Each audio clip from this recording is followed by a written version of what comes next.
O podemos andar por la vida, Sandra, sin mucho sentido, ¿no? Como sin esta parte cronológica de la temporalidad que nos haga tener como, pues ir procesando, ¿no? El aparato psíquico también se va formando como hay muchos autores que lo equiparan a un proceso de digestión, ¿no? De ir integrando, ¿no? Ir metabolizando experiencias, y no solo las experiencias agradables o satisfactorias, sino las experiencias que van significando algo en la vida, ¿qué? Pues lo que cada uno va pudiendo hacer. Pero sí creo que, dije, ¿desde dónde lo tomo? Pues desde ahí creo que sí es importante poder como hacernos de estos rituales que van dando sentido, ¿no? Poder despedirnos, ¿no? Poder, o sea, no negar darle la bienvenida a algo. Exacto, poder como ir teniendo estas marcas psíquicas, como estas nuevas representaciones, incluso de lo doloroso también. Exacto. Sí, porque también Freud, en otro artículo muy importante, que a mí se me hace todavía como muy impactante, que habla más allá del principio de placer. En un momento se había creído que el aparato psíquico nada más se satisfacía por quitarse la carga, la tensión pulsional, porque hay una lucha de instancias y una de las instancias se quería satisfacer. Y Freud dice, sí, esa es la primera teoría, pero luego Freud dice, hay un más allá.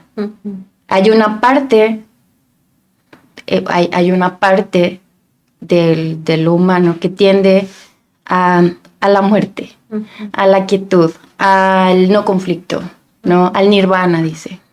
Entonces, celebrar en un sentido también nos puede sacar de esos estados de quietud. No celebrar solamente como un cumpleaños, sino como, bueno, el poder hacer estas cosas de marcar la pauta, ¿no?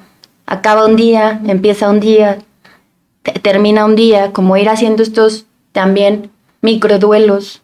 O sea, todo esto va abonando a que en la cabeza vayan quedando, pues marcas psíquicas distintas, ¿no? Para no pasar por la vida como de largo, como voltear y ¿qué significó, no? Claro. Yo me quedé pensando que entonces sería poder celebrar implicaría como un signo de buena salud mental. También en ese sentido, o sea, en el sentido precisamente de poder ir haciendo cortes a lo largo de la vida, como de las diferentes experiencias emocionales que vamos viviendo, pues, y como en la medida que uno las puede ir integrando también psíquicamente, uno puede entonces estar como en la posición de poder celebrar, o sea, ya sea algo nuevo, sí, algo que surge, o como también algo que termina, pues, o sea, pensaba, por ejemplo, que yo he escuchado mucho en la clínica, personas que a lo mejor inician un análisis y que de pronto llega la fecha de su cumpleaños y que de pronto dicen, me choca cuando va a llegar mi cumpleaños, porque nunca sale nada bien, ¿sí? Y entonces prefiero mejor no celebrar, claro. ¿Sí? O me choca el final de año. Todo mundo empieza a sacar sus luces y están contentísimos de la vida y yo me la paso fatal, ¿sí?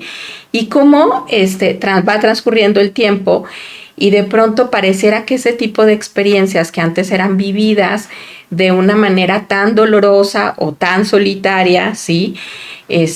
Cada vez se van llenando de vida.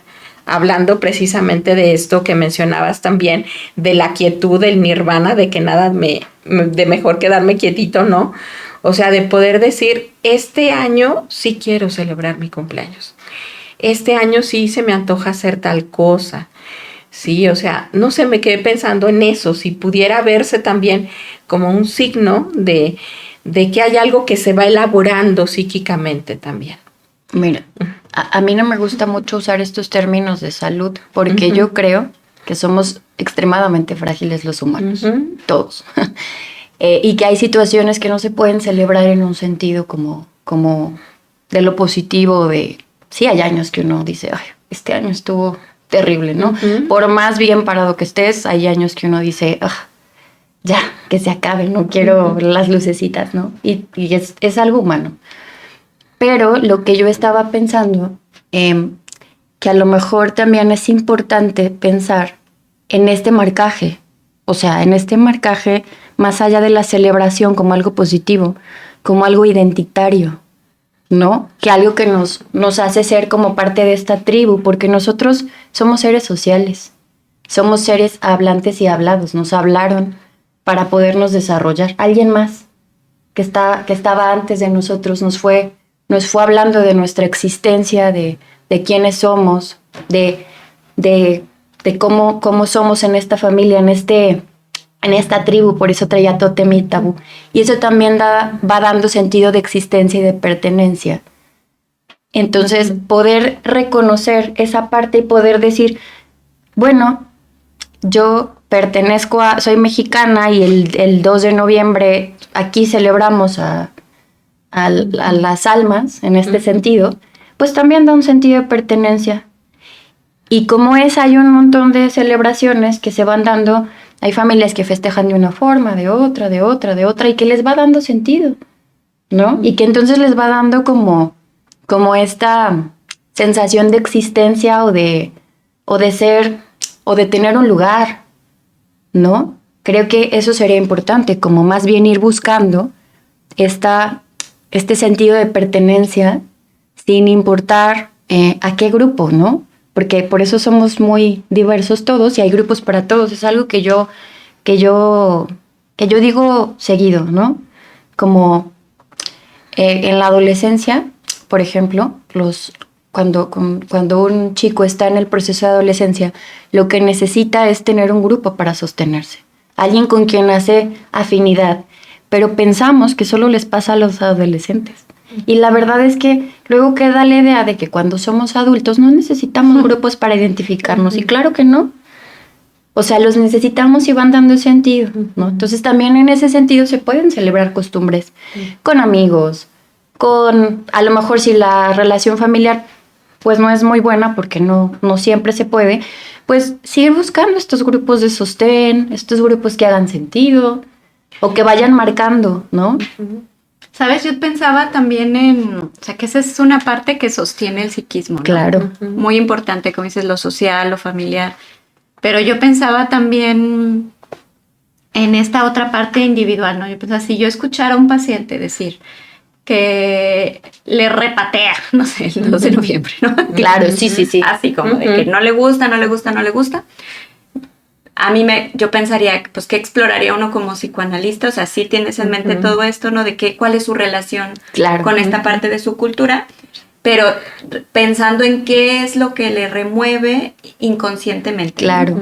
Yo pensaría, por ejemplo, explorar cómo tiene guardado emocionalmente la muerte. ¿Qué le va significando? ¿Qué le va significando la muerte? Claro. ¿No? O sea, si es algo que se niega, si es algo que se acepta.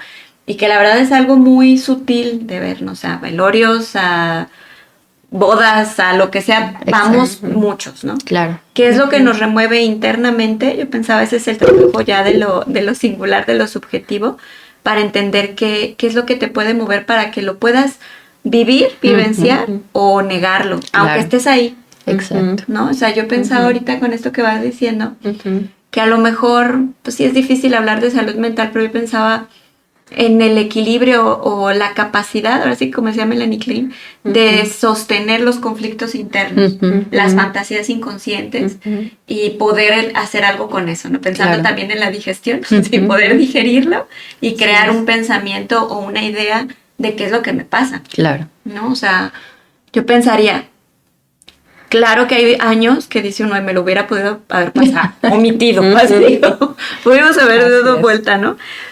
Pero si uno no se para a ver qué fue lo que le pasó en el año, todas esas experiencias van a quedarse ahí igual. Exacto. ¿No? Y nosotros vemos, yo creo que todos en la clínica, las consecuencias de las negaciones, renegaciones y escisiones, todo lo que se puede hacer con las experiencias más desagradables por difíciles, ¿no? En la vida. O sea, yo pensaba, pues si hay años que están marcados por pérdidas importantes, por momentos de darse ahora sí que un encontronazo con partes de la realidad muy dolorosas, claro, ¿no? El odio, hasta que hablabas de la violencia, o sea, pues claro que dice uno, pues este año ha sido un año dependiendo de las experiencias de cada quien, pero socialmente muy revolucionado. Claro.